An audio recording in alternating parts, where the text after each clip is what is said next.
โมตัสสะภะคะวะโตอะระหะโตสัมมาสัมพุทธัสสะนะโมตัสสะภะคะวะโตอะระหะโตสัมมาสัมพุทธัสสะนะโมตัสสะภะคะวะโตอะระหะโตสัมมาสัมพุทธัสสะอิมังสุปะพยัญชนะสัมปันนังสาดีนังโภชนานังพุทธกังวลังพุทธัสสะปุเชมะข้าพเจ้าขอบูชาด้วยโภชนะข้าวสาลีพร้อมเจียงกับและน้ำอันประเสริฐนี้แด่พระพุทธเจ้าอิมานิมะยังพันเตทัตตานิสัพปริวารานิภิกขุสังคัสสะโอโนชยามะสาธุโนพันเตภิกขุสังโฆอิมานิทัตตานิสัพปริวารานิปฏิคันหาตุอัมหะกังทีฆนตังอิตายะสุขายะข้าแต่พระภิกษุผู้เจริญข้าพเจ้าทั้งหลายขอน้อมถวายภัตตาหาร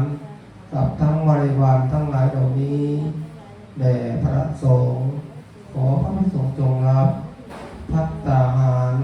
กับทั้งบริวารทั้งหลายเหล่านี้ของข้าพเจ้าทั้งหลาย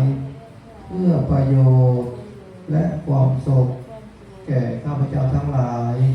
แก่ญาติทั้งหลายและไม่ใช่ญาติทั้งหลายตลอดกาลนานเทอญ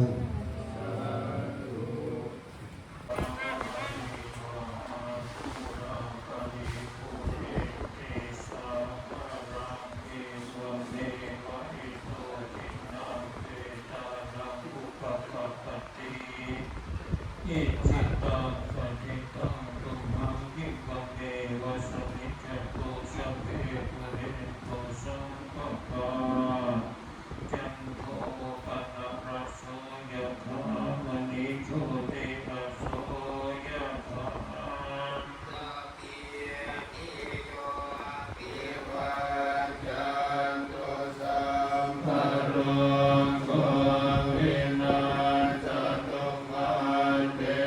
ภวันตันตรายโยสุขิเตกายโยโกภวะอภิวันตันสิริ